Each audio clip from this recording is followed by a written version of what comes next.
join us. You are all welcome in this important solidarity assignment with the Kurdish.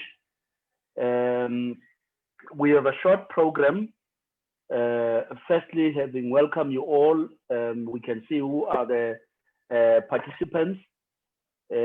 Solidarity is very, very important for us as South Africans and the Communist Party in particular, given our past and the future, which is challenging for many, many other nations and countries and the people around the world.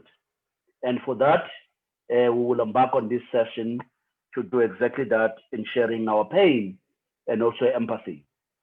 But before going any further, given the challenges of COVID, we suggest that we pay a tribute and have a moment of silence for those who have perished during this COVID period and those who are still positive and going through the challenges of COVID. Let's have a minute of silence.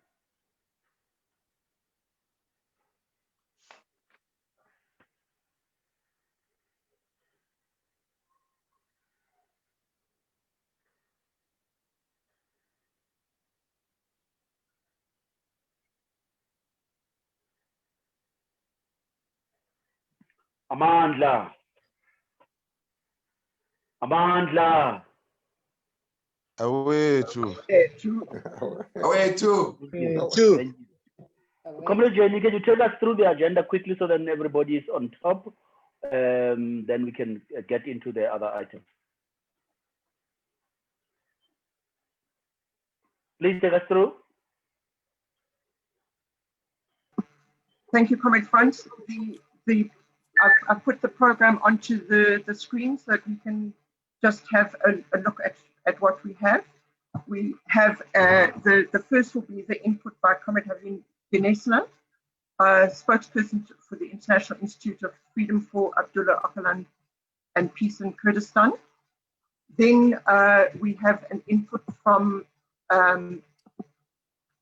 remarks by Comrade Judge Desai and Comrade Mahmoud Patel, chairperson of KHRAG, and then the message from the South African Communist Party on the occasion to pay solidarity with the people of Kurdistan and the freedom of Abdullah Öcalan by Comrade Swali Mapayila, the first Deputy General Secretary of the party. That chairperson is the agenda for the afternoon. Back to you. Thank you, Comrade Jenny. Let's then move without any further ado to the next item. That's Comrade Havin. Over to you. Thank you, Comrade, and good afternoon to everybody. First of all, comrades, let me thank SACP for organizing this online gathering, and especially, of course, Comrade Solly, whom I've had the pleasure of knowing for a while now, and other comrades who are taking along this gathering. It's also very good to see some of the people that I also know from my time over there, like Comrade Mahmoud Patel from Karag. I haven't seen Judge Desai yet, but him, Sydney, and everybody else. And of course, I want to mention Isa Musa and honor his memory before I move on.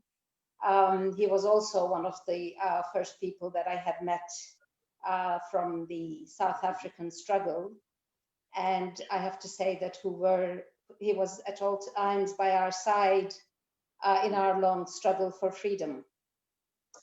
So I want to honor his memory and also all the memories of the fallen revolutionaries, the martyrs, in both your struggles and our struggle. As well as George Bizos, of course, I would like to honor his memory too. First, a little about ourselves, I guess. I'm not sure how much those listening to us know about the issue. So I might give a short introduction, first of all, as to who the International Initiative, Freedom for Abdullah Öcalan, Peace in Kurdistan is. This is an initiative that was formed by people, Nobel Peace laureates from all around the world, as well as politicians and intellectuals from around the globe, to protest and also demand Öcalan's freedom and contribute to a peaceful and a political resolution to the Kurdish issue. The initiative was actually set up just a month after Öcalan's abduction in Kenya on 15th of February 1999. He was then brought to and handed over to Turkey as a result of a NATO operation, and an illegal abduction and handing over actually took place. And Öcalan was lured to Kenya with a promise that he was on his way to South Africa. This is why it's also, again, very important that we are in discussion yet again today. But he was instead taken to Kenya and finally handed over and abducted. So we should not forget that this was actually a NATO operation with Israeli intelligence also playing a huge role in this. So ever since these past 22 years, the International Initiative has been working on campaigns for Öcalan's freedom and to contribute to peace in Kurdistan. So comrades, I know that I don't really have to talk much about the oppression and the racism that the Kurdish people have been facing in the 4 countries that they are divided between. After World I and World II, Kurds in Iran, Iraq, and Syria and Turkey were subject of terrible genocides and assimilation policies. And they have, in all 4 parts, have waged a struggle to combat this. So, but now, comrades, the historical moment that we're living in has brought such a situation where several moments of importance has overlapped. First of all, the struggle of the Kurdish people against these 4 colonial, excuse me, and colonial powers in the Middle East, namely the Turkish, Iranian, Iraqi, and the Syrian states, have exposed the extent and the depth of racism and colonialism towards the Kurds and their homeland. But this exposure has now intersected with a situation, a moment where capitalism around the world is going through a structural crisis. So in fact, we say that the crisis, the structural crisis of capitalism and its disintegration, its collapsing, is also a doing of the struggles waged by people like the Kurds, or like those against the apartheid regime in South Africa, or as well as women all around the world, exposing the mechanism of state and the mindset of capitalism, and what kind of a point of destruction it is bringing us, the humanity, and our society and our world. So the destruction of our ecosystem, the depletion of our natural resources, the environment, the destruction of communal values, and in fact, solidarity even between peoples, the wars that are going on, the poverty as a means and tool of war, unemployment, and refugees or migrants as a tool of war, and thus the recolonization of our world, our nature, peoples, women. And we are seeing, of course, the rights of the workers being taken away yet again. So the situation we are at is showing us that we can no longer continue as we used to.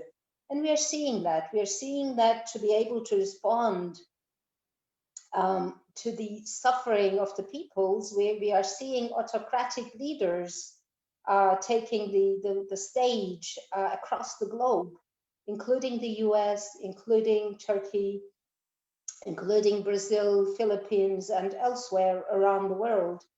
And these are telling the people that the way to end problems is just to live mindlessly, and not mind about community, solidarity, and the rest.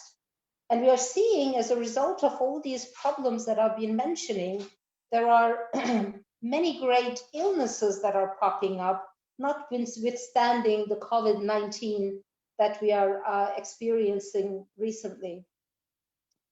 Now, while capitalism, I say, is in a structural crisis and it's in disintegration, it doesn't mean that automatically something good is going to come from it. What we are seeing is that warmongers or mafia-like groups like Trump, like Erdogan, are actually getting into power and grabbing the mechanism of state and unleashing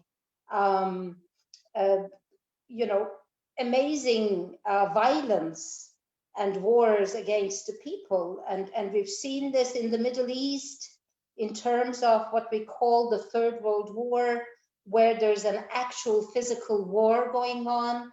They did this through proxies, first of all, people like, or groups like fascist groups like ISIS, and now they are using them as mercenaries in their wars in different places, or they are doing it through poverty and also religious fundamentalism in Africa, or drug lords in Mexico or elsewhere in the Americas, and also opening it up, of course, the whole world more into the hands of the tycoons with the extraction of minerals.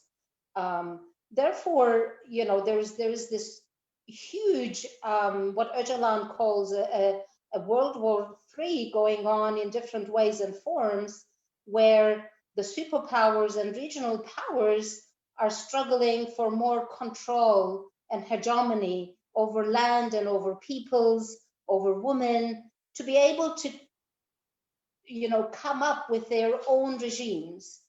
Now, to that end, there are basically two different ways of approaching. One, we are seeing that basically what we have is those who are defending the status quo,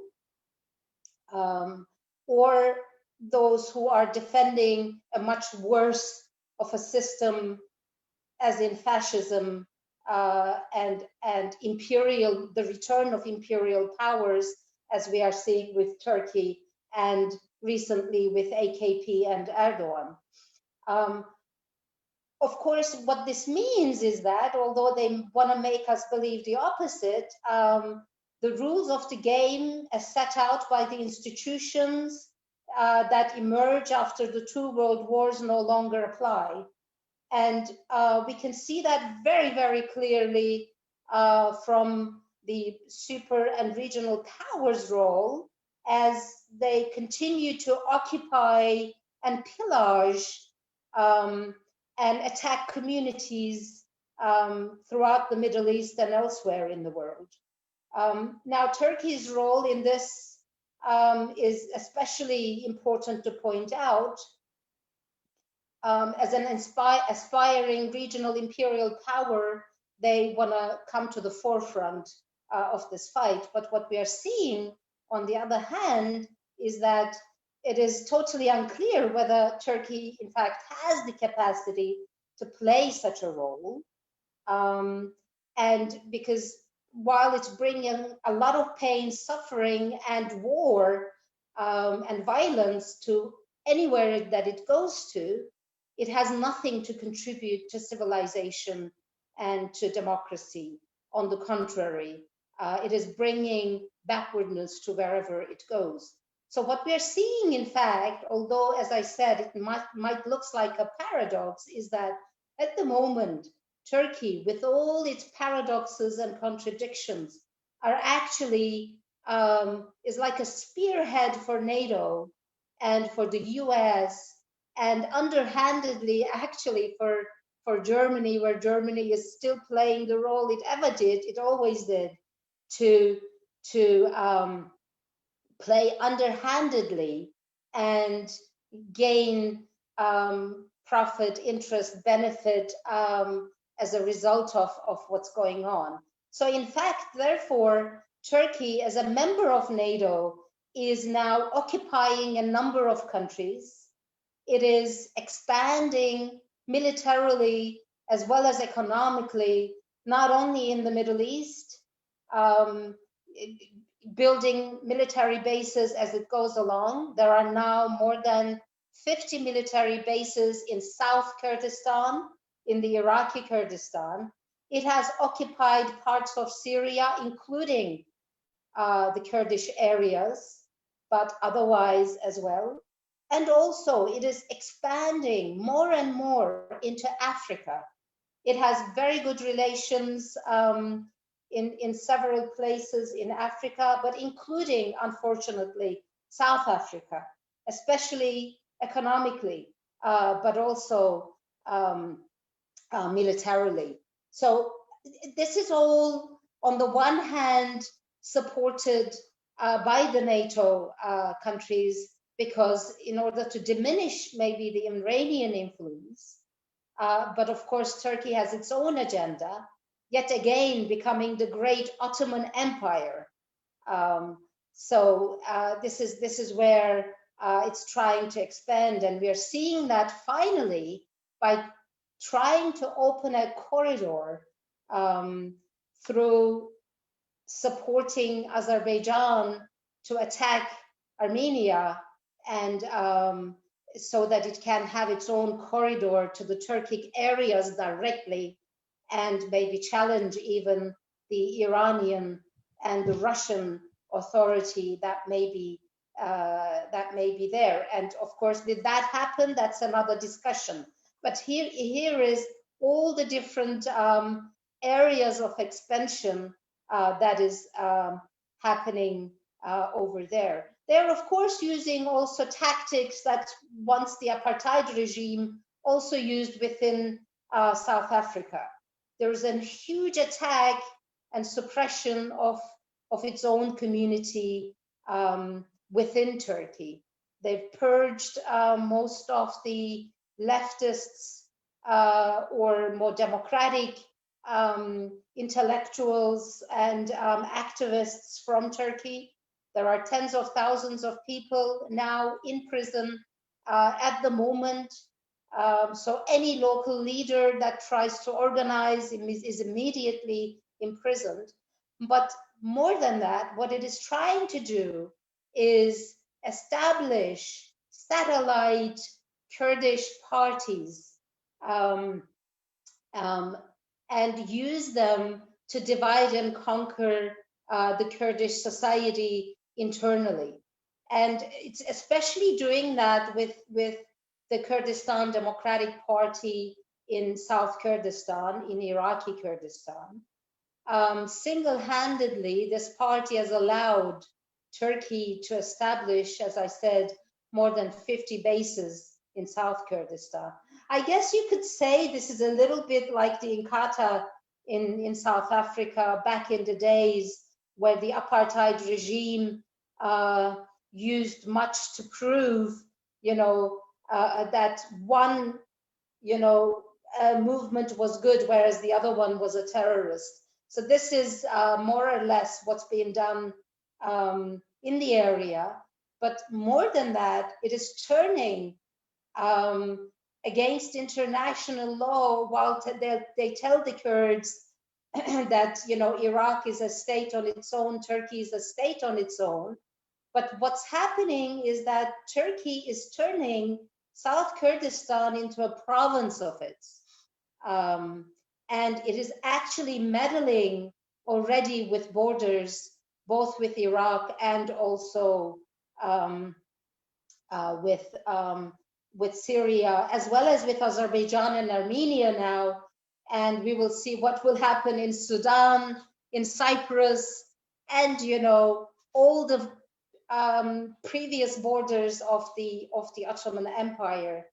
As I said, it's highly doubtful that Turkey can actually do something on its own, but this is paving the way for a new world order that different imperial powers are trying to do.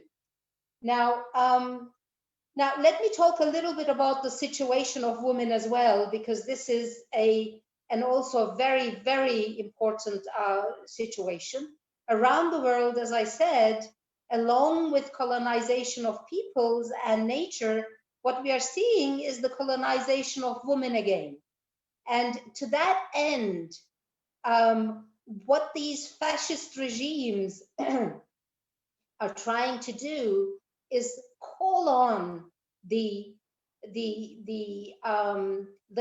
power, which is almost like a state power within the male, to recolonize the woman as their partners' wives, as their daughters, as their girlfriends, as their sisters, or as their citizens in terms of states.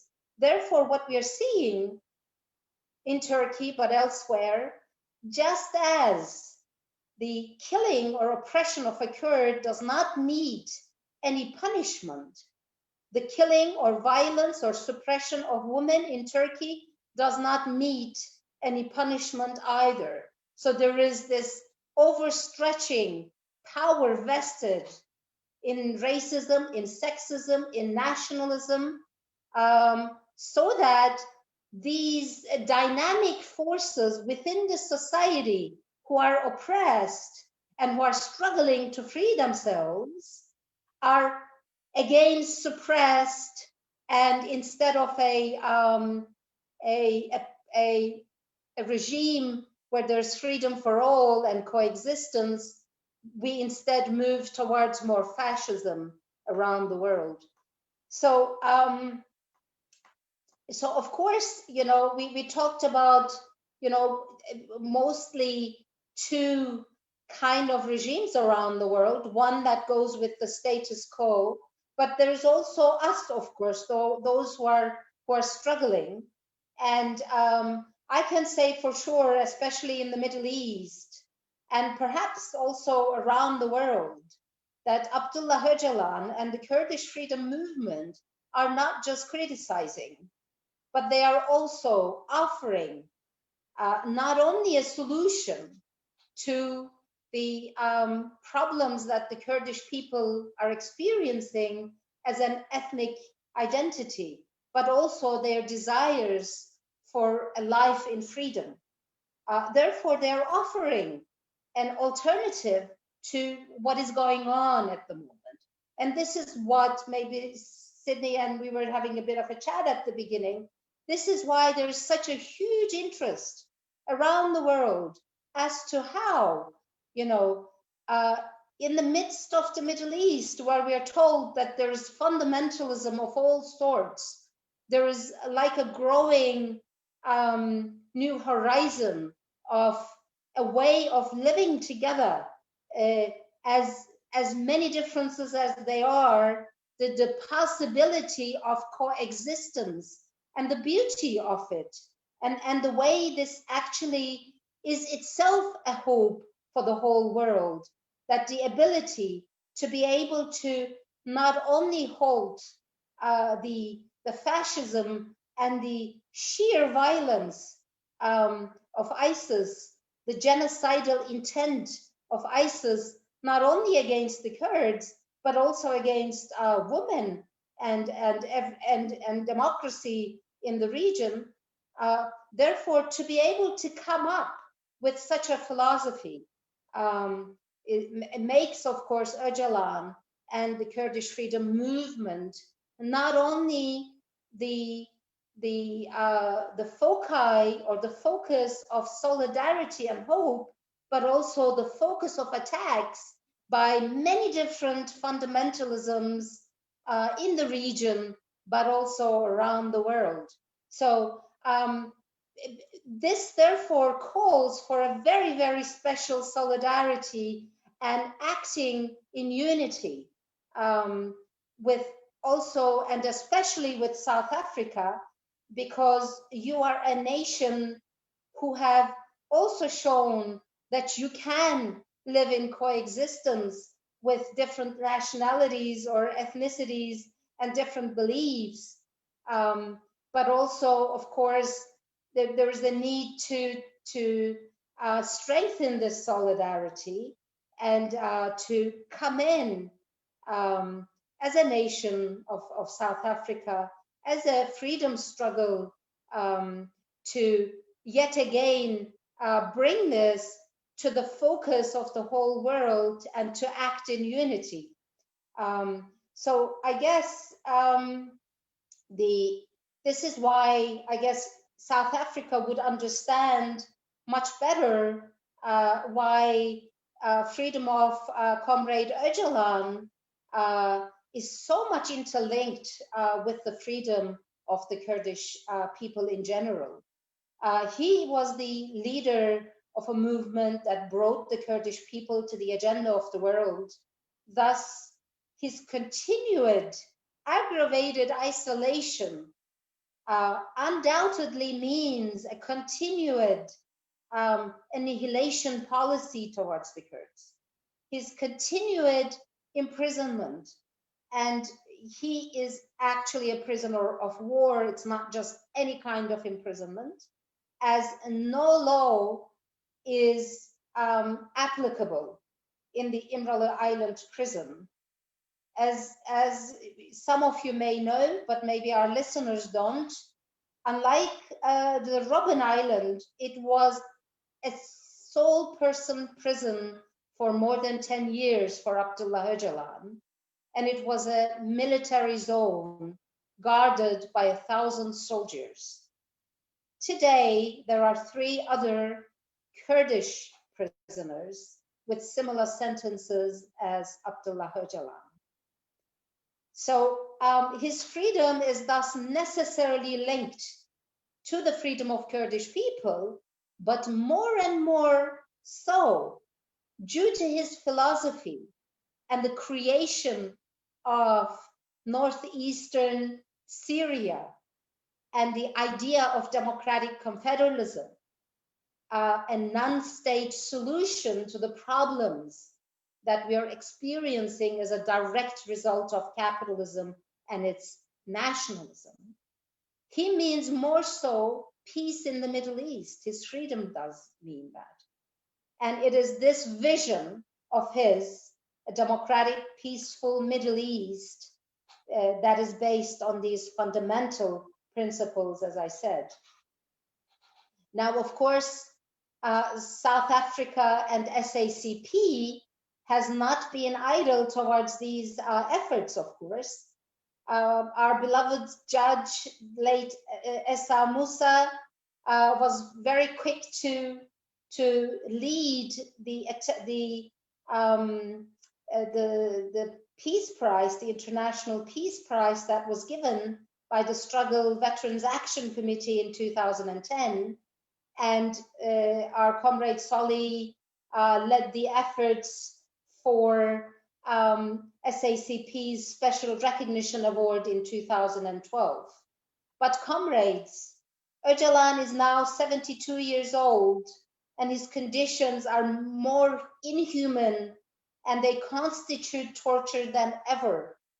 And the time that we are at, the historical time that we are at, demands that we act swiftly and even more quickly, rapidly than ever before a new status quo falls in place around the world, so that around the world we can instigate, we can begin a new regime, a new system where women, where peoples, where beliefs can be free, and we can all live in coexistence together.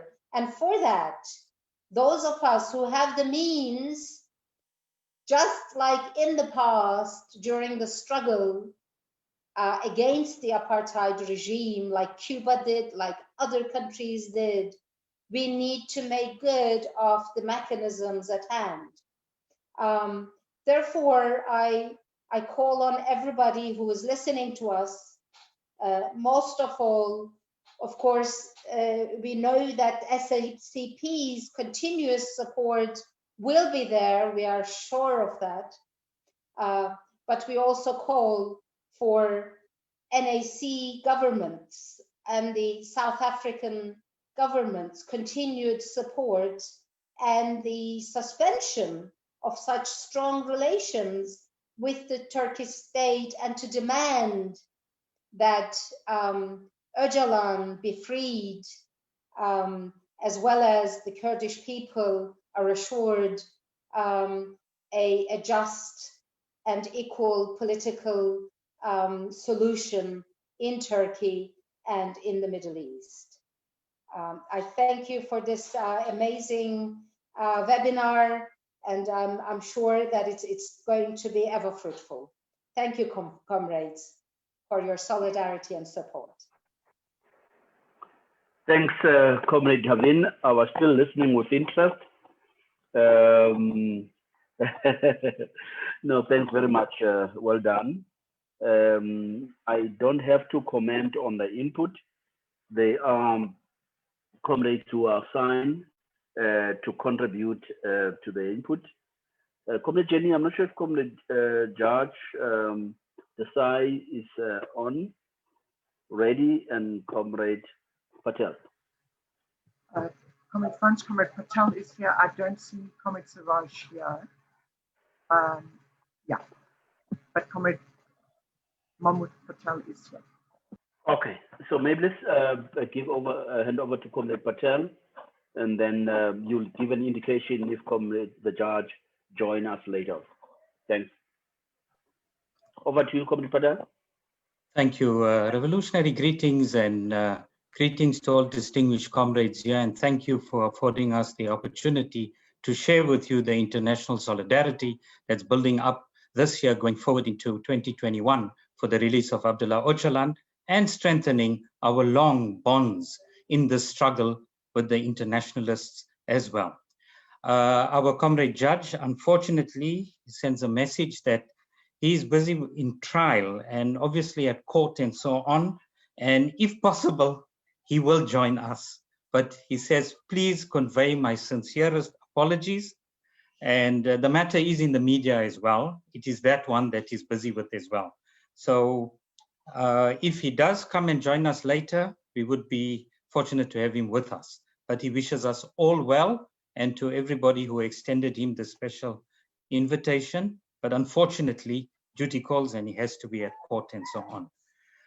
Comrades, I was also tasked with a little bit of labor here this afternoon to give remarks and feedback and so on, and which I will dispense with, but I will take my leave from Comrade Havin, who in a macro covered the issues of the Kurdish struggle and the call for international solidarity, in particular with us in South Africa. The questions that she raises saliently for us by giving us the background of Öcalan's capture and incarceration and violation of international law and every other right to resistance by a people who are being oppressed, not only by a colonial state, but multi-states in a region, as well as the most powerful NATO member in the world, Turkey itself. The questions that we need to understand from what Comrade Havin brings to us are important in the sense that they ask us how In the words of Öcalan and in his prison writings, how do we live in moments of crisis? And how as human beings we become better persons? A bit like us and our understanding in South Africa when we talk of Ubuntu. But the accumulation of the cultural as well as the political, currently in the Middle East and globally with the resurgence of fascism and right-wing, together with the mining industrial complex, leads us to look into the ideas of a man who has endured incarceration going on for now 3 decades. While incarceration, subjected under inhumane conditions, produces more than 12 books, which have been translated in many languages, which is now the new inspiration for activists, not only in the occupied Kurdish lands, but also globally in Africa and the rest of Europe. Öcalan leads us to come to the conclusion that in the region where this oppression is primarily, a new light is emerging, and that light that gives all activists hope, locally in that region and globally, is in the spirit of Rojava, or the Autonomous Northeast Administration. The cultural memories that exist to provide the synthesis for the future. For now, it insists to us the spread of a democratic confederalism, but a democratic civilization. And how will this new emergence take place? Is it through the deification of us as human beings and in the persons of nation states that continue to be conduits for oppression, or a newer civilization? As Comrade Havin was speaking about the third way, the third spear that Abdullah Öcalan argues in his prison writings, that comprises the tools of democratic and freedom-loving possibilities in real change for people under oppression, so that developments hitherto impossible start to take root. And a lot of this thinking and ideology, comrades would understand in the text, also leans towards Gramsci's ideas of a society of intellectuals and critical groups in determining not only social stability, but linkages with those on the ground who bear the brunt of oppression. Comrade Havin is appealing to our history and our glorious struggle against colonialism, as well as apartheid, in breaking towards our emancipation and a greater, better tomorrow. Those are important things for us to understand, not only because Abdullah Öcalan is one of the last revolutionaries who is a thinker, a writer, and a motivator, not only to his people, but all those who come in touch with him through his writings. It is like those who study the collected works of Lenin or the collected works of other progressive intellectuals through this long chain of intellectuals, activists, and those who have made change possible to those who find themselves in oppression. The important thing for us is Öcalan's conviction on a spurious charge of terrorism by an international conspiracy that Comrade Havin alluded to earlier, and languishing incommunicado on the island of Imrali. He remains incarcerated despite a ruling by the European Court of Human Rights pronounced more than a decade ago. From 1999 to 2009, we heard he was the sole inmate on the island prison under conditions of solitary confinement. From July 2011 to May 2019, his lawyers were not allowed access to him. And Comrade Havin is correct when she tells us one of the great stalwarts in our liberatory movements, the late Judge Essa Musa, was also part and instrumental in not only speaking against this oppression, but being part of the international momentum and movement to bring about not only conscientization, but the release of Öcalan. And we are still caught in that. More importantly for us in South Africa, currently, according to financial reports, Turkey's trade and investment with more than 70 corporate structures in South Africa is in excess of $600 million US. And according to what the ambassador has stated recently, looks to grow more post-COVID-19. Can South Africa and the SACP as an alliance partner and civic organizations allow unprincipled economic relationships that bear the fruits of devastation, not only in Rojava, but on African soil as well? Libya, Somalia, closer home, we are having problems in Mozambique and so on. And they are reminiscent of what happened in Kobane a few years ago, when a handful of individuals rose up and a people that gave over 11,000 souls to fight against those forms of fascism. Comrade Havin, you have brought all of that to our attention. And the important thing is not only that we appreciate what you've brought here, but also your work you've been doing for a long time with the initial international initiative. You are key in bringing those messages of Abdullah Öcalan to us. His unique ideological, as well as his decolonial thinking, while he's in his incarceration, that has developed a unique, not only political, legal, but a social and radical form of democracy that addresses most of the challenges we find ourselves in South Africa as well. Öcalan's work was a submission for his defense to the appeal at the European Human Rights Court. And it has turned into a piece of revolutionary work for those who aspire, not only for revolution, but for justice, peace and freedom for others as well.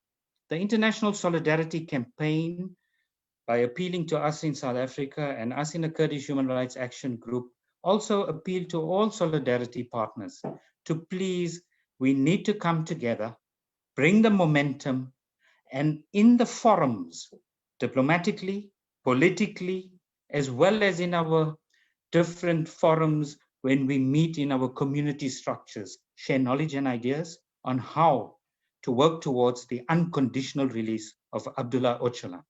He is the undisputed leader of the Kurdish people. And unlike the kind of comparison made by Comrade Havin earlier with Inkatha and some of the so-called proxies as well, the Inkatha, what it was to us in the past, currently the Kurds have the Barzanis in that way to them. And their struggles with them are very key in the Kurdish Iraqi regions, where there's an immense amount of oil and other natural resources. And it is important that that doesn't take preeminence in what must happen politically and diplomatically. On that note, comrades, I thank you for giving me this opportunity to comment to what Comrade Havin has said, and in the spirit of the theme of this afternoon, the international solidarity, and all the distinguished comrades that are here. There are politicians here, seasoned veterans from the struggle in South Africa as well, including lawyers, academics, and comrades from the party as well. We need to put our heads together and we need to take this forward.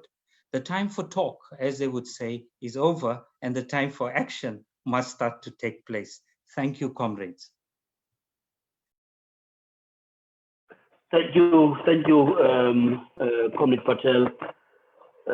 For those who have been in exile, for those who have been in prison, and those who have been exposed to various inhuman treatment by the apartheid government, would understand better what is to be done. This is our pain. It's not limited to Comrade Abdullah. Thanks very much, Comrade Patel. I suggest we move on to the main message so that we don't lose a number of participants, and then we can allow time for other comrades to enrich this solidarity action in the main way forward. What is to be done, as you have correctly indicated, Comrade Patel, words on their own are not helpful. Yes, they are enriching, they are providing knowledge, but we need action. Let me invite Comrade Soli Mapaila, the first Deputy General Secretary of the South African Communist Party, who does not need any introduction. Baba, over to you. Amanda. Long live. Long live. Long live. Comrades, Comrade Franz, thank you very much for this opportunity to talk to our comrades about a call we are making as the South African Communist Party for the unconditional release of our leader, Comrade Abdullah Öcalan, as well as our unwavering solidarity with the Kurdish people. So it's very important that today we are gathered here and we are joined by esteemed leaders across the movement who are supporting this cause, which is a human rights cause. I want to start by just acknowledging a few comrades who are present here, given their responsibilities in our revolutionary movement. Starting with Comrade Havin Ganesa, who has joined us and gave a wonderful input, giving us an overarching summary of the challenges faced by the Kurdish people, and especially the initiative on the release of Comrade Abdullah Öcalan and peace in Kurdistan. Comrade Havin, please accept our solidarity as well. We know you are also not enjoying the comfort of your home and your family who are scattered all over and also fighting for the liberation of the Kurdish people. We stand in solidarity with you, and we are looking forward at the soonest possible time in our discussion with comrades in Krach.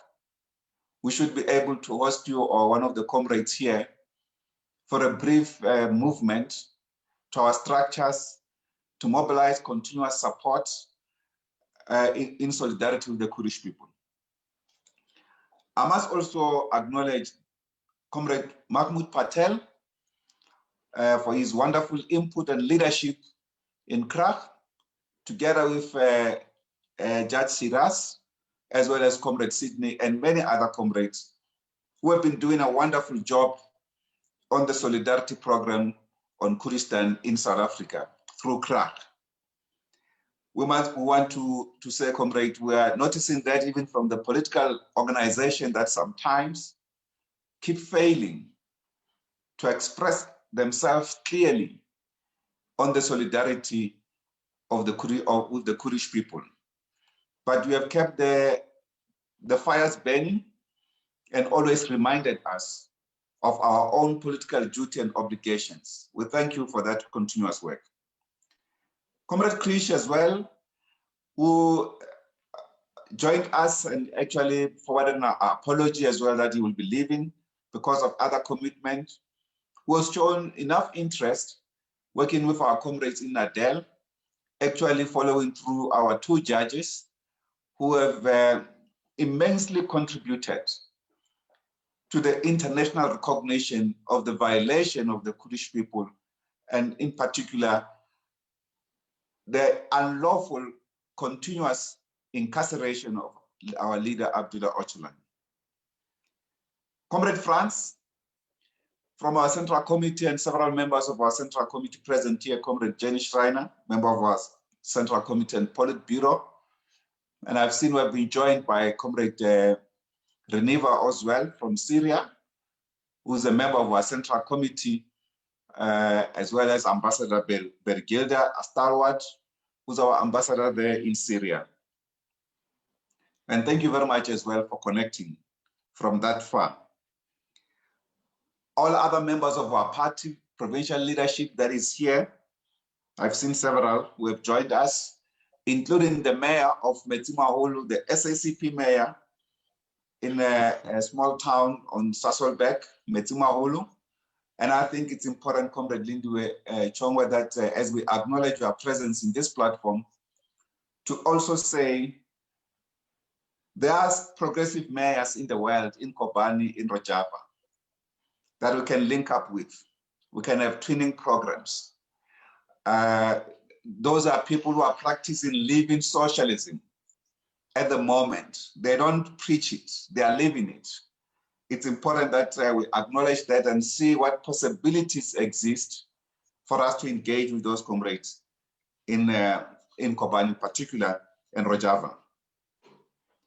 I think let me also acknowledge several other comrades who have over the years contributed immensely, even in the continuous recognition of our movement in South Africa of the Kurdish question. Comrade Ibrahim, He might not have joined, but consistently is one comrade who's quite clear and who has also visited the liberated zones and has done well even inside the movement to ensure that the Kurdish question is always on the table. From our side as well, we've got Comrade Lucien Sikhame, who's now with the trade union, who was part and parcel of our international solidarity machinery at the SACP, who have done tremendous work in this regard. And I want to acknowledge him because he has made significant contribution in this case. Let me also pay tribute to our Judge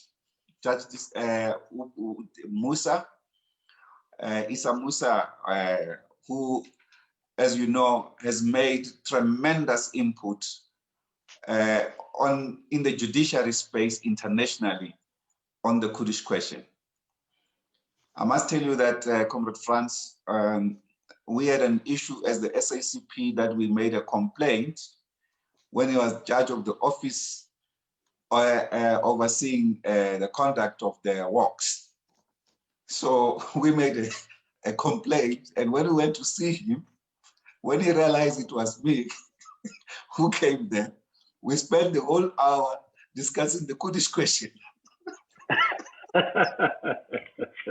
I have a witness, Comrade Alex was there. I can't remember, we were about 3 comrades from the party. So we spent the whole time, 1 hour, discussing the Kurdish question. So his investigators who were there, they didn't understand what was happening, you know. And the judge was just, in fact, he didn't want to lose the opportunity that I'm in his office and we are all working on this question. And I think we must always pay eternal tribute to his legacy and contribution to human rights, both in South Africa and the continent as well as international. And I think the Kurdish have demonstrated their appreciation to his work. We can only take forward his legacy. We fully appreciate that. We must also apologize because we postponed this seminar because at the time, we had an untimely passing away of one stalwart of our movement, George Bezos, who also contributed immensely to the Kurdish question. Comrade Avin will know she will spend too much time with him when she was here. She was staying at my place. And sometimes when the old man Bezos says, I'm available, she will go there and spend a lot of time, heavy discussions and so forth. So it was a fitting tribute that we decided at that time to also honor him and join the memorial service here, not because we undermine the Kurdish struggle, but we also felt that one of the pillars of the Kurdish revolutionary movement, a strong supporter, had fallen, and we needed to pick up his spear in order to continue the struggle. So, comrades, let me observe all protocols and immediately express the SACP's unwavering solidarity with the Kurdish people and call for the immediate unconditional release of our leader Abdullah Öcalan from İmralı prison in Turkey. It's also important that the SACP sends its special revolutionary and militant greetings to Comrade Öcalan and our unflinching solidarity with the Kurdish people.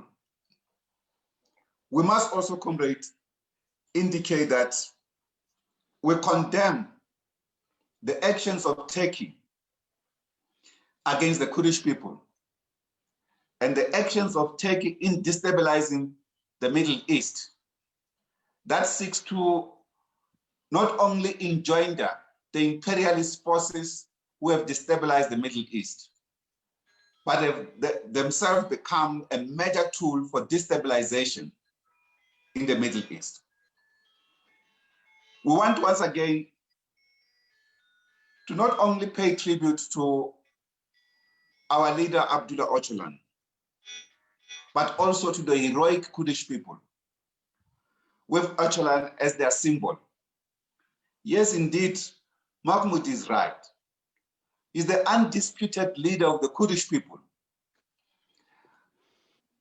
He leads the PKK, which is a revolutionary party. But he is accepted by the broad Kurdish liberation forces and democratic movement as their leader. We recognize him as such as a South African Communist Party. Öcalan is indeed a great hero of the Kurdish people, a hero of the working class, a hero of women's liberation. Perhaps today, more than any other time, no leader in the world has written extensively with clarity on the woman's question as Comrade Abdullah Öcalan. He's a hero for new freedom that will indeed begin. He's an inspirational freedom fighter, a thoughtful intellectual, and a deep humanist.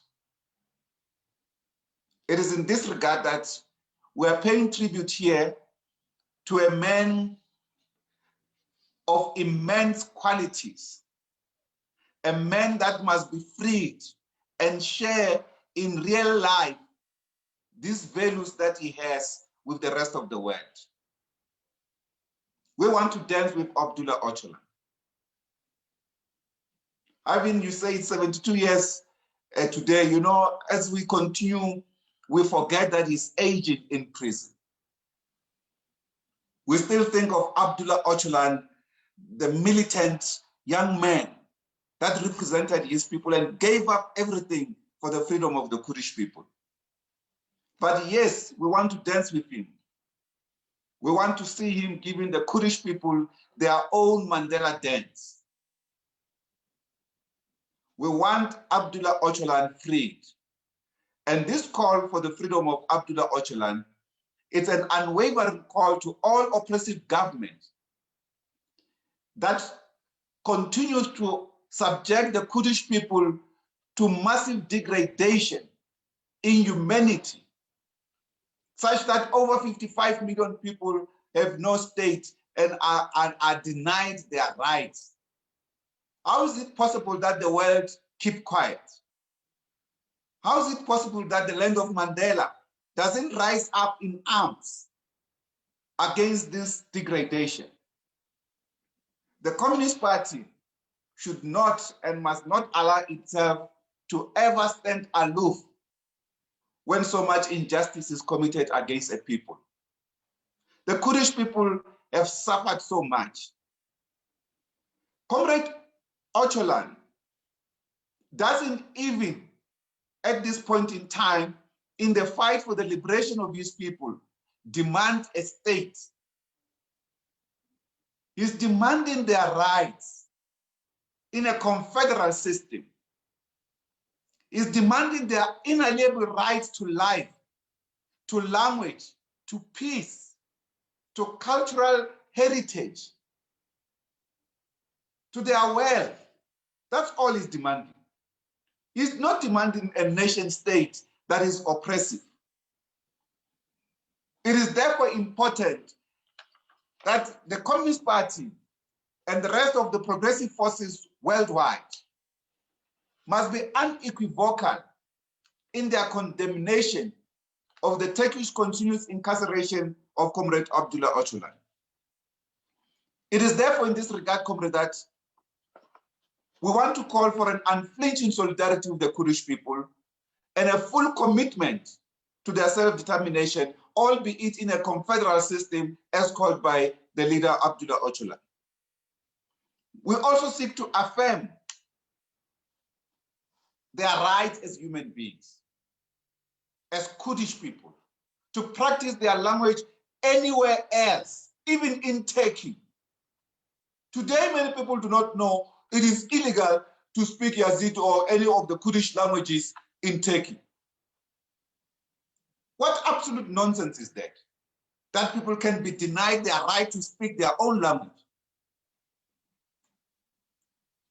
The Kurdish people must have absolute freedoms, like all other human beings. It's also important that we use this platform to deepen our anti-imperialist posture as a movement, to understand the root cause of their problem and the continued incarceration of their leaders, the maiming of women and children by the militarization of a regime in Turkey that continues to attack them. We must also fight against capitalist degradation of their land, particularly by the Turkish government. And therefore, we need a campaign in South Africa against any Turkish association with our government. This campaign, comrades, we cannot leave it only to crack. It must enter the mainstream political space. And the Communist Party must lead this particular campaign until everyone else acknowledges this problem. And when they are able to pick it up to higher levels, that's okay, we can give support. But at the moment, we have to lead this particular campaign for the isolation of Turkey at South Africa. We must therefore, comrades, pledge our undivided warm solidarity with the Kurdish people. And of course, call for freedom for Öcalan. Yes, Comrade Havin was right. Over 20 years ago, since the illegal abduction of Comrade Abdullah Öcalan, he's still subjected to massive tortures. She has just described this point that I don't think we are appreciating it well. That for almost a decade, Öcalan was the only prisoner in a prison guarded by over 1,000 soldiers. Today he's joined by 3 other comrades. And yet, most of the time they are in isolation. What kind of inhumanity is this? And we move on as if everything is okay. We go and dine with the Turkish. We accept them in our country freely. When we know what they did in 1999 on the 15th of February. Öcalan was destined to South Africa. President Mandela had accepted him to come here and said, if anything, I want you here, we'll give you asylum if you so require. But that was an affirmation of our support for the Kurdish struggle. The Turkish government, working with the CIA and the NATO group, abducted him. But comrades, we must indicate today that Öcalan, as Comrade Mahmoud indicated, continue to make wonderful contributions even when he's in prison, under difficult conditions. When he could talk to no one, he decided to write. Writing was talking to him because he had no one. He wrote, as Comrade Mahmoud indicates, volumes of books, wonderful contributions, which must be shared and made available to our comrades. But the most important one, which perhaps I need to share a little bit with us, with our comrades here, is the one on democratic confederalism, where he espoused his views much more clearly about the future of the Kurdish people. When I read this work initially, I thought, well, here is a pragmatic leader, but who's making some major concession for the sake of peace. Because indeed, the Kurdish people may as well demand their own state. And they may have a right to that. But Öcalan made it very clear on what he means by Kurdish freedom when he articulated much more clearly in his writings on democratic confederalism. And he actually indicated not only the historical conditions that prevailed in Kurdistan and the Middle East, but he indicated the solution, the fundamental solution to the crisis of the Middle East. One of these fundamental solutions was what he calls, Comrade Franz will love this, democracy deficit. Today, Comrade Franz, I've heard many people talking about this thing. They don't even acknowledge its own author. This is from Abdullah Öcalan. Bourgeois scholars want to own this concept of democracy deficit. This is the foundation, the man who developed it, looking at the problem facing the Middle East. And he does indicate that it is impossible to think that the entire country can advance without absolute democratization. And he said, maybe let's call this democratic confederalism.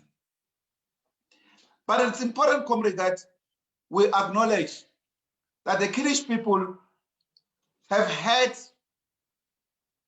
a fight over decades, a struggle against dominant powers, against those dominant powers that have used the nation state, who, without exception, in their respective countries, did not fully recognize the rights of the Kurdish people.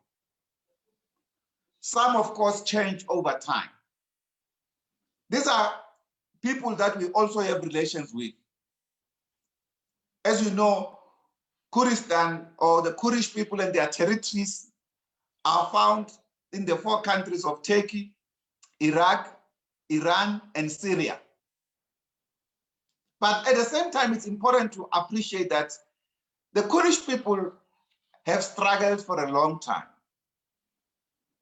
And those of us who understand the history of struggle and how people have suffered, who also contributed in the chapters of liberation of our own respective countries, should pause a bit and respect these people that have struggled for such a long time under massive oppression, generation after generation. We can only give them a simple solidarity and appreciate their efforts. And in this regard, we can call for the release of their leader and for them to decide on self-determination within democratic confederalism ideas. It is important, comrade, to also appreciate that it is in the Kurdish territories that today we have seen some of the best forms of democracy being practiced. In Kobani, for instance, in Rojava, where socialism is in existence. In fact, for the Communist Party, Comrade Lucien, we need a team to visit these areas, to go and see for themselves the democracy in practice, self-determination by communities, by villages, even self-determination by women. The women who were also confronted and defeated a number of groups of ISIS, revolutionary women, who got freed because of the conditions of freedom that exist within the liberated territories themselves. This is extremely important. The level of democracy in Kurdish territories has never been equaled anywhere else in the world. Thanks to Abdullah Öcalan for his ideas. For instance, even across the entire liberation system and organization of the Kurdish territories, Comrade Jenny, they've got co-leadership system. Co-leadership, there's no general secretary who's a man and there's no woman. If there's general secretary, the position is shared between a man and a woman. If there's president, the position is shared between, there's no deputy, it's not a deputy president, it's president, man and woman. Equal decision, equal position. Even their deputy is the same. These bourgeois countries, even so-called revolutionary countries, they look in our way. But the Kurdish are already practicing it. So it will be important, comrades, that we also take time to visit these liberated zones, to understand how people are living and what alternatives against capitalism they are putting in place, and what is self-reliance amongst the people. And it is in this regard that we also have seen the powers that be are taking their territories, maiming women and children, making it impossible for them to live their livelihoods with the resources of their own countries, the water resources, the oil resources that have caused so much wars to the extent that people are not even allowed to speak their own languages. I think it is very important, Comrade, that Comrade Ocholan had once indicated that once we have a deeper appreciation of what democratic confederalism is, he will not want the Kurdish people to have new chains or replace old chains with new chains with a state system in a typical capitalist form of a state. This is one issue that perhaps we could also have some seminars to discuss and understand what is the evolution of democracy even in our own case, including the linkages between socialist values and what is happening in the Kurdish territories and what can be done in our different areas, particularly in certain villages where we have much influence as a Communist Party. Therefore, comrades, we must say that the massive intellectual contributions by Comrade Abdullah Öcalan should not be wasted, because this contribution offers a major solution that has not been looked upon by many scholars. Of course, to a very complex problem, which in the main, many people have only looked at it from a nation-state solution perspective. And I think it is important that we must have Abdullah Öcalan himself leading this debate in public discourse to show the world what can be done, to think outside the box. Here is a leader, despite his incarceration, is not bitter, is providing solutions, tangible solutions. Let's engage in workshops again about some of these solutions that he has proposed on the table. Of course, as we now all know, Comrade Öcalan, his views extend beyond Kurdistan and the Middle East. That is why some of us are interested in these views. If you like, we are the Öcalans. So if they say Marxist, Leninist, Fidelist, Maoist, we are also Öcalans, some of us. Because Öcalan also represents a philosophy of freedom, a philosophy of people united, a philosophy of human destiny, a philosophy of democracy, a philosophy of deep-rooted, sustainable livelihoods for the people, a philosophy of all. Why should such a leader be a threat to humanity? Why should he be subjected to this inhuman treatment in Imrali prison? Let him be released.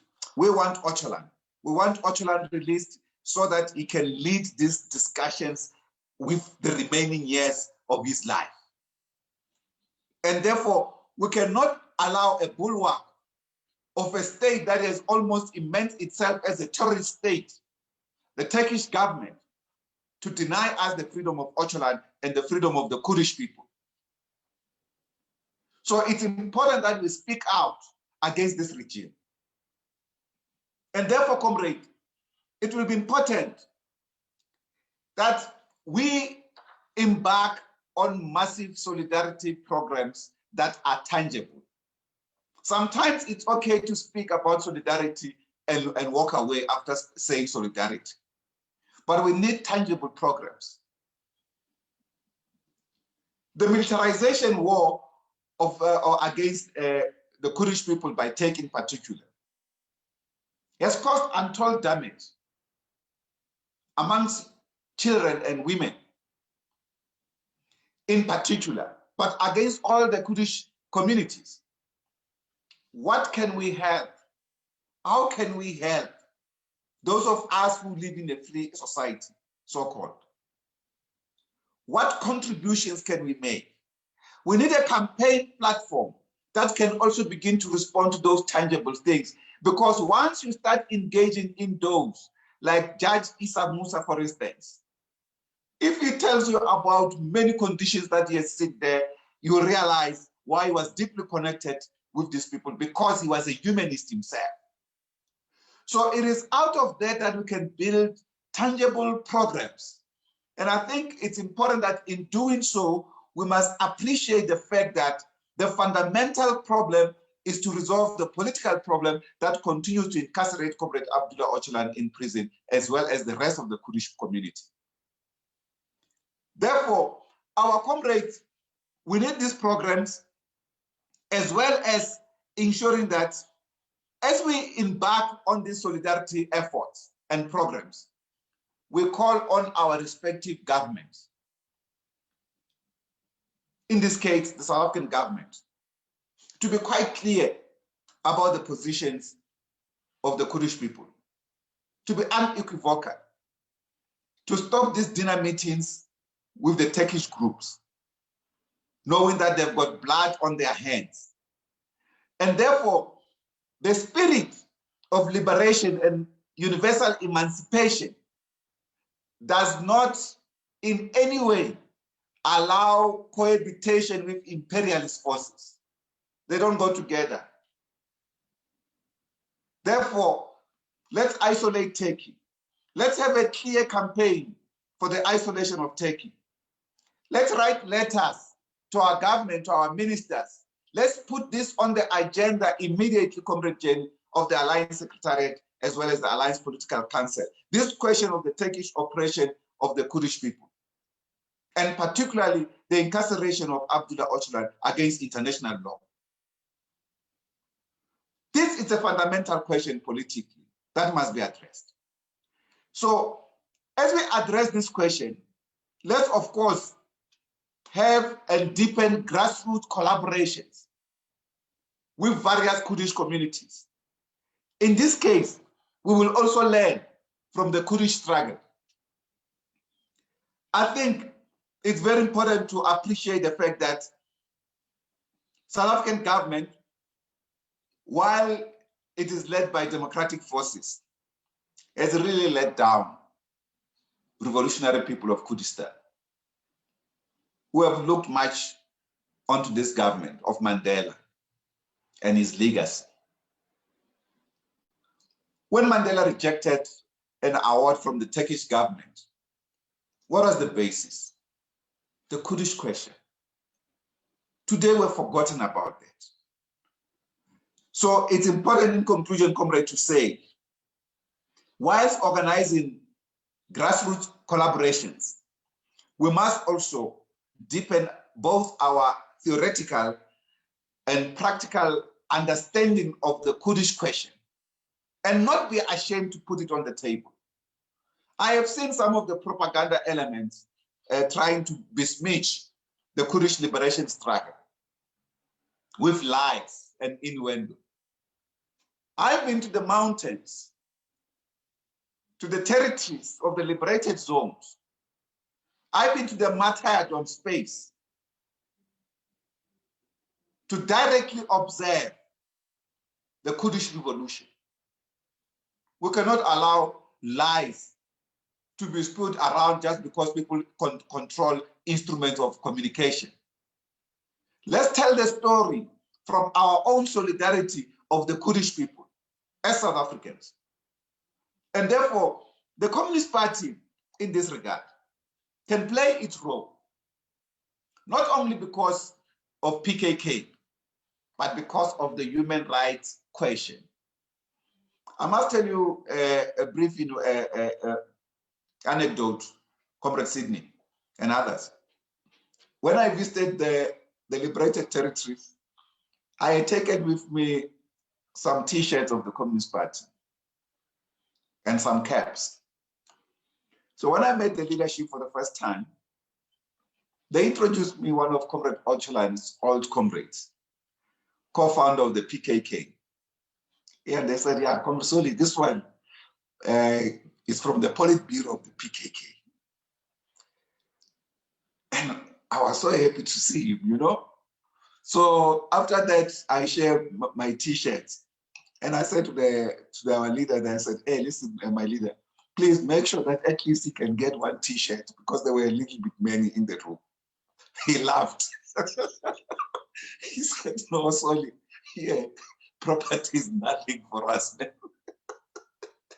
He basically said, look, man, here, what we are wearing, it's what we own. Everything for the people. We are not for accumulation.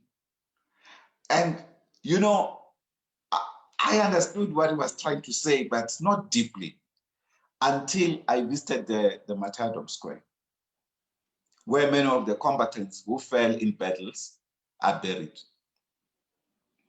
And only there, they just indicate what they were wearing.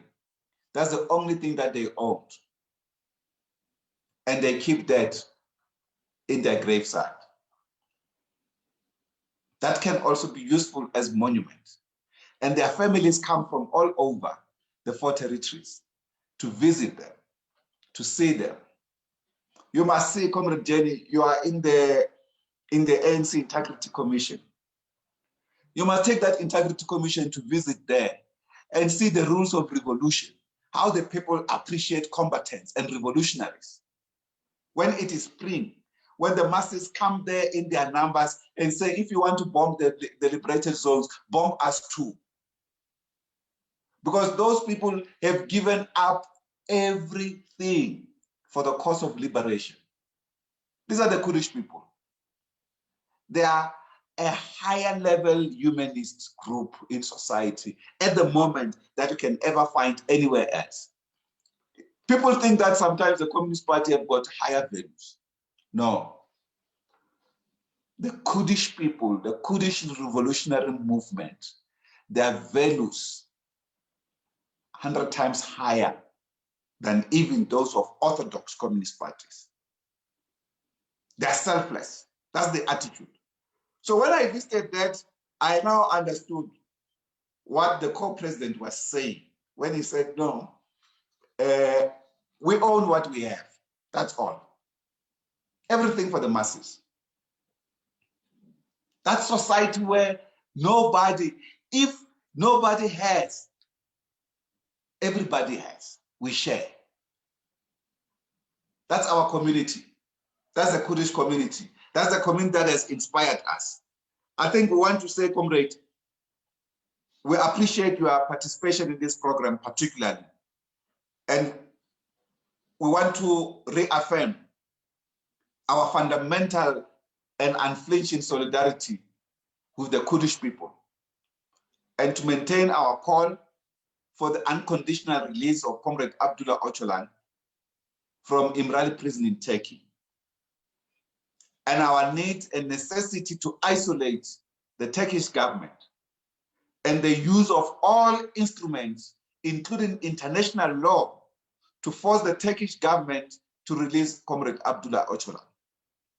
We must use every avenue in our book and pay solidarity with the Kurdish people. It is in this regard that the SACP wishes Comrade Öcalan more health.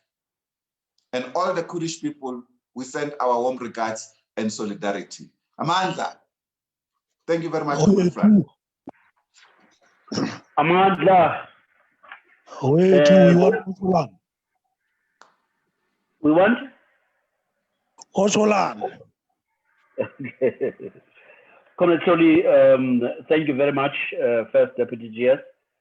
Baba, you have put it so well. I felt that I was in a revolutionary rally. I also got a bit of energy as you were speaking. We are almost towards to the end of the meeting, but we thought it's important that because Comrade Soli and Comrade Davin and Comrade Patel have emphasized the importance of action. Given my powers as chair of this meeting, I'm going to ask Ambassador and my professor, Comrade Iqbal, what he has raise in the chat group to speak to it quickly, and then allow 1 or 2 comments. We don't want questions, comrade. We want inputs as a way forward, and then we can conclude in terms of way forward. Comrade Jenny will summarize that. Prof? Good afternoon, comrades, and good afternoon, Chair, and revolutionary greetings to all our comrades. It's a pity my video is not working too well, but I'm sure you'll be able to listen to me quite clearly and audibly. I think the context of what I've written in the chat group is at the ANC policy conference in 2017, there was a very robust discussion on the question of the human rights and the future of the Kurdish people. And in that regard, a strong recommendation was made at the policy conference that this matter of the importance of the dignity and the human rights of the Kurdish people be considered seriously. That recommendation was further discussed at the ANC National Conference at Nasrec in December 2017 as well. And as I've outlined in the chat group, after much discussion, those 3 points were then presented to the plenary of the ANC National Conference, and where it was affirmed and approved by all the delegates which attended the ANC National Conference.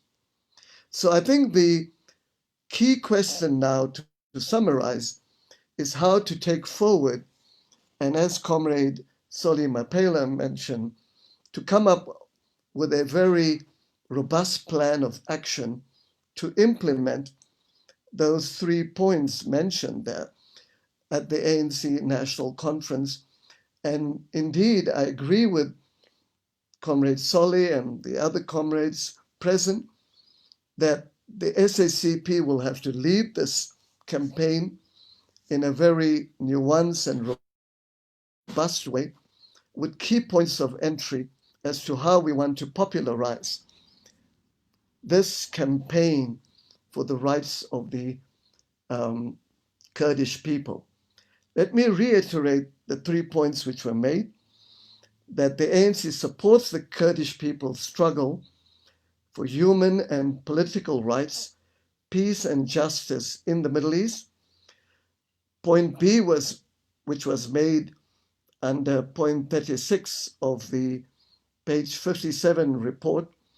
The ANC urges all role players to engage towards a political solution in the conflict.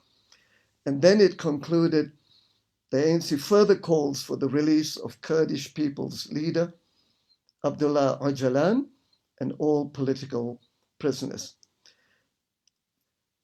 Thank you, Comrade Chair Franz. I think I will leave the discussion at that point. Thank you. Thanks, Prof. I'm going to ask Comrade Reniva. I saw hand was up, and then ask Comrade Jenny to summarize the action issues.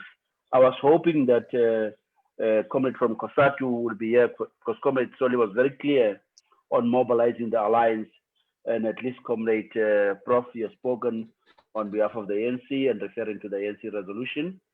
Comrade Reniva?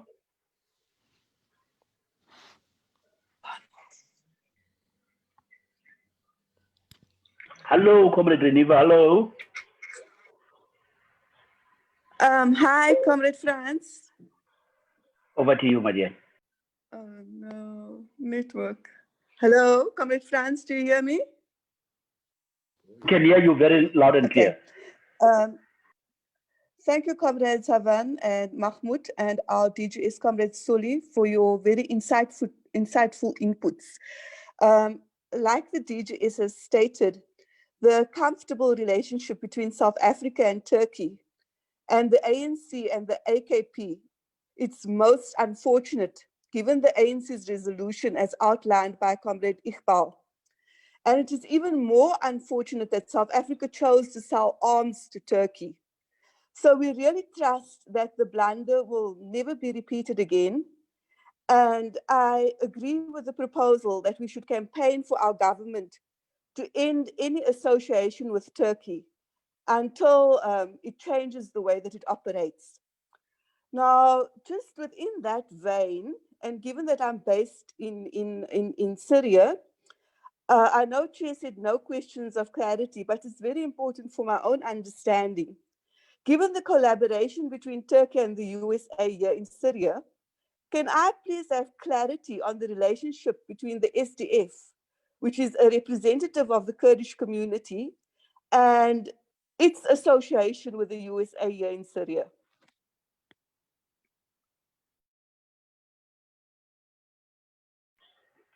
Thanks, Comrade Reniva. Who wants to take that question? Comrade Davin? Yes, yeah, I mean, we need to go back, of course, to explain the situation that I've been talking about, that this is World War III and its strategic location is in the Middle East. Just before the abduction of Abdullah Öcalan, and Öcalan mentions this in his books, which were, as comrades pointed out, defenses to the Court of Human Rights in Europe. The occupation of Afghanistan, of Iraq, and all that were actually tried to be done as a result of Abdullah Öcalan's abduction from Kenya. So they thought that Kurds will present the opportunity for the US to come into the Middle East instead of, using the opportunity of Afghanistan. So therefore, keeping in mind that the New World Order of America was searching and looking for a crack door into the Middle East ever since then. So what happened is that when the Kurds were struggling against ISIS, and it quickly turned into a force, ISIS, that was almost solely targeting the Kurds. Kurds from different parts of Kurdistan, but especially from Turkey, made their way into Rojava, into Kurdish parts in Syria. Unfortunately, the Syrian regime, the Syrian state, just watched as this was happening. Instead of joining forces with the Kurds and fighting the ISIS, hoping that ISIS would actually do the job half done by the Syrian regime. And when it was seen that actually the Kurds were resisting and ISIS was unable to beat them, despite the contrary writing of history, as if America had not intervened, Kobani had fallen, I would like to declare from here that obviously at the end of the day, it was important, but it was more important for the US than it was actually for the Kurds. So therefore, it actually overlapped. It was an intersection of tactic for both the US and the Kurds. So ever since then, I think when Öcalan heard this from his prison cell, he said, okay, the US wants to clean its slate with the Kurds and show the whole world that they are actually fighting against the ISIS. So therefore, there's been a tactical alliance with the forces there, especially in terms of fight against ISIS in the area.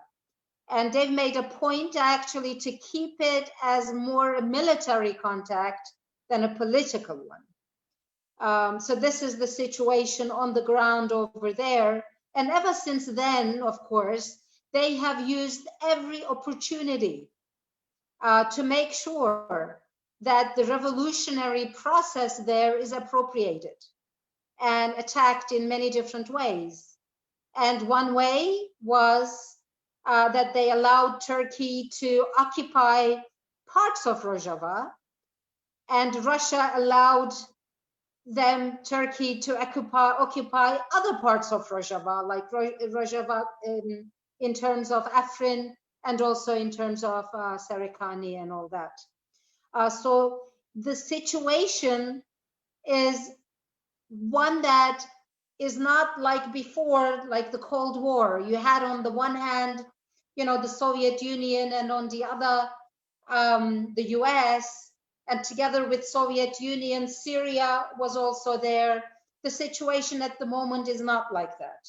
Syria prefers Turkey's occupation to Kurdish autonomy in the area, democratic autonomy and democratic confederalism in the area, unfortunately.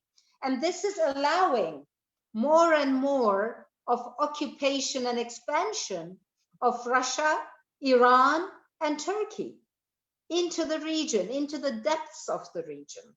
And roller coasting actually this basically very minimal profit-oriented day-to-day running of businesses, unfortunately. So this is the situation at the moment. And, where has America gone into and come out from? And this is no different in Syria than it is in Turkey, or it is in Germany even, where it still has bases. So that is the situation. And I think I just want to add that I would also like to call on everyone to make use of all their relationships, like in terms of Syria, in terms of Russia, in terms of China, and Iran even, to put pressure on why the hell not accept such a project which does not challenge their nation states, but proposes to open space for different beliefs and ethnicities so that they can also live in freedom and have their own democratic autonomy. So therefore, SACP and not only ANC can also do this through their relationships. And also at the UN, the UN Human Rights Council, one can put on the agenda this even illegal sentence on Öcalan, which is called aggravated life sentence, which means that he will languish in prison without any opportunity for parole, unless the system changes in Turkey. So I think this is the way, instead of looking through the old polarities of the Cold War, we need to look at it from the point of view that everybody now wants to have their own hegemony, and nobody wants any force to challenge that in any way. Thank you, comrades. Thank you, Comrade Havin. We know through our efforts, we have saved few lives, people who were sentenced to the gallows through pressure in South Africa. Some of them were saved, some of them we could not save. And this aggravated life sentence is one of those. It's not just about the Kurdish, but also to free this leader as a matter of urgency. I don't see any further hands. I'm going to ask Comrade Jenny just to summarize the action issues, so then we bring this session to the end. Comrade Jenny, over to you. Thank you, Comrade Frans. This is a very empowering session to have had. And I think we've got an extremely clear program of action that we will need to ensure that the organizations that are here tonight remain in contact and actively take forward into a campaign of action. I think our first line of march is to ensure that the solidarity with the Kurdish people and the implementation of the positions taken by the ANC, by COSATU, and by the party is taken through to the Alliance Secretariat and to the Alliance Political Council, so that we can put onto that agenda the importance of ensuring that the decisions already taken are properly implemented, but that we then broaden and strengthen the campaign. The first part of strengthening the campaign would be to ensure that the Alliance calls on the South African government and the Alliance in a broad front, so ensuring that we are mobilizing as many organizations as possible to call on the South African government to clarify its position to being in a clear solidarity position with the Kurdish people. And that then engages in the second part of that campaign, which is to isolate the Turkish government, to embark on a process of mobilizing popular support, to engage with our government to ensure that that is heard loudly and clearly in the suggestion of a later campaign, but I'm sure we can also look at other forms of activity as part of that process. The Comrade Havin has just raised at the end the importance also of each of the organizations involved and the alliance partners to ensure that we mobilize other states, other fraternal parties, other organizations that we're involved with in other countries to support the Kurdish people's struggle, including using multilateral fora. Then the third element of the campaign has got to be to confront the lies around the Kurdish question, to ensure that we engage in the battle of ideas, we expose imperialism, both in the form of US imperialism and Turkish imperialism for what it is, that we deepen our understanding in South Africa of the theoretical and practical understanding of the Kurdish question, but that we use that to then really be able to mobilize people for a well politicized understanding of the Kurdish question.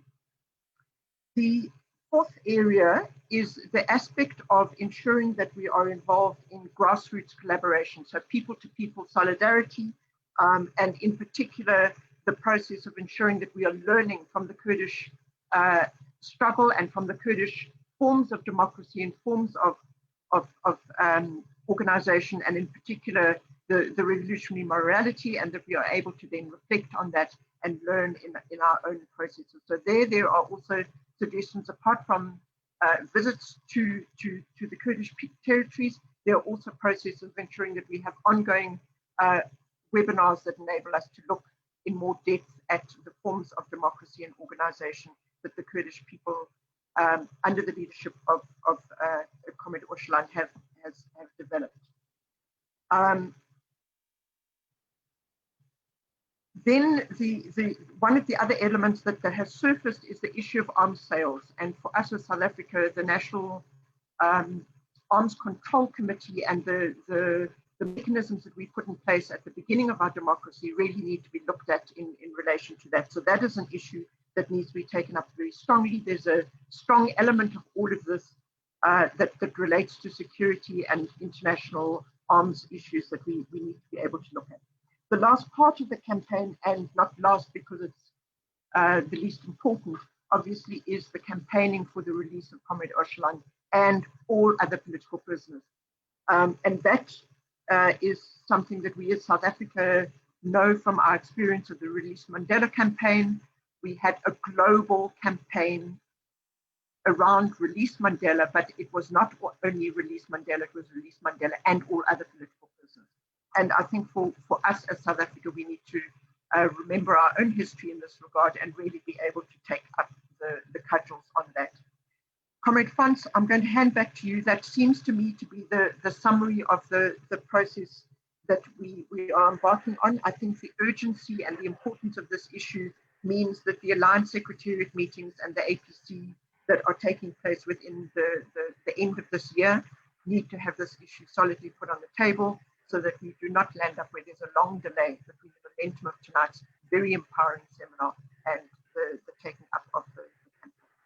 Thank you. Thank you, Comrade Jenny, for that summary. And I'm sure, Comrade, you'll agree with me. That's a true reflection of what has been pulled out of the engagement. Let me thank all the contribution made from Comrade Davin, Comrade Patel, and the key message from our first Deputy General Secretary, Comrade Soli Mapaile. And Comrade Reneva, thanks also for your comment, although you said it's a question, but I think it was a contribution. Thank you very much for all your participation. This is just not a session. This is about freeing a country. This is about people whose rights has been denied over many, many years, especially if you look at between 20 and 30 million people who have been denied the right of freedom in any form of shape. It's a painful thing, let alone being arrested, let alone be lavaging in prison illegally. For that, thank you very much for your contribution. And this is an ongoing assignment. It's a solidarity in action, not just in words, but to ensure that we can realize the freedom of the Kurdish. Thank you very much, colleagues and comrades. We bring this session to the end. Comrade Davin and Kolun, thank you, bye. Comrade Sai, Thank you, comrades. and many others. Thanks for this. Thank you very much. We appreciate your participation and sharing the critical information we need. Bye-bye. Thank you very much, staff. Thank you, Baba. Prof. Iqbal. Mandla. Away, too.